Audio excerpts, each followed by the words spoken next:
বরকা পরে রেডি হয়ে গ্রামের বিয়ে খেতে গেলাম। হ্যালো এভরিওয়ান, আসসালামু আলাইকুম, welcome back to my another blog video. আজকে তোমাদের সাথে শেয়ার করব একটা পরিপাটি গ্রামাঞ্চলের বিয়ে কিভাবে হয়। আমরা আজকে গিয়েছিলাম হুজুরের মেয়ের বিয়ে। যেহেতু হুজুরের মেয়ের বিয়ে, তাই বিয়েতে আসা ম্যাক্সিমাম লোকই বরকা পরেছিল। সেই থেকে বরকা পরে পরিপাটি হয়ে চলে গিয়েছিলাম আমার শাশুড়ির সাথে। আমার সাথে ছিল আমার ছোট বোন। বিয়ের পরে শ্বশুর বাড়ি থেকে সেকেন্ড বারের মতো আমি বিয়ের দাওয়াত খেতে যাচ্ছিলাম। প্রথমবারের বিয়েটা খেয়েছিলাম তোমাদের ভাইয়ার সাথে, আর সেকেন্ড বার তোমাদের ভাইয়াকে ছাড়া। আমাদের বাসা থেকে মাত্র 5 মিনিটের দূরত্ব মেয়ের বাড়ি। বলে নেই আমরা কিন্তু মেয়ে পক্ষ ছিলাম। বাড়ির সামনে গিয়ে দেখলাম বাড়ির সামনে কোনো গেট নেই। ভিতরে প্রবেশ করতে দেখলাম ডেকোরেশন করা হয়েছে। যেহেতু শুক্রবার দিন ছিল বিয়ে, তাই মসজিদ থেকে লোকজন আসার আগে আমরা বিয়ে বাড়িতে চলে গিয়েছিলাম। বিয়ে বাড়িতে সেরকম মানুষের আনাগোনা কম ছিল। ভাগ্যিস ছোট বোনকে নিয়ে এসেছিলাম, হয়তো বিয়ে বাড়িতে একা একা থাকতে অনেক খারাপ লাগতো। এই পাশটাতে আমরা এসেছিলাম, এখানে দেখলাম রান্নার আয়োজন চলতেছে। বিয়ে বাড়ি বলে কথা, বাড়ি ভর্তি লোকজন থাকবে, এটাই স্বাভাবিক। বাড়ির ঘরগুলো তো দেখলাম লোকজনের অভাব নাই, তাই ভাবলাম প্যান্ডেলের ভেতরে তো কোনো লোকজন নেই, শুধু ছিল বাচ্চারা। তাই আমিও বাচ্চাদের সঙ্গী হয়ে বসে পড়েছিলাম এখানে। আজকের দিনটাও একটু অন্যরকম ছিল।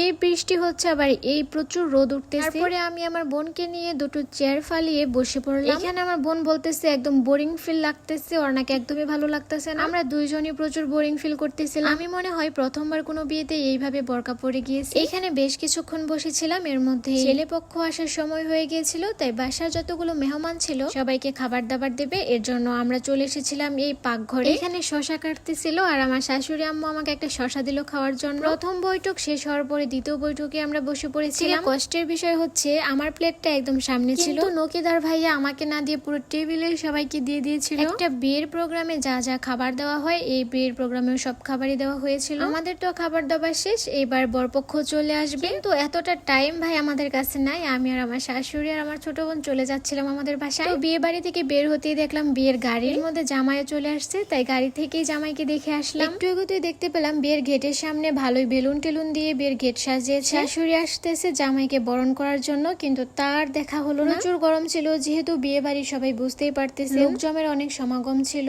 তাই বসার মতো কোনো সিস্টেম ছিল না। বউকে তো বউ সাজে দেখিয়ে আসলাম না, শুধু হলুদ শাড়ি পরেছিল, সেই সাজে বউকে দেখে চলে এসেছিলাম। আজকের ভিডিওটা এই পর্যন্তই। আশা করি আমার ভিডিওটা সবার কাছে অনেক বেশি ভালো লাগবে। Thank you for watching my video.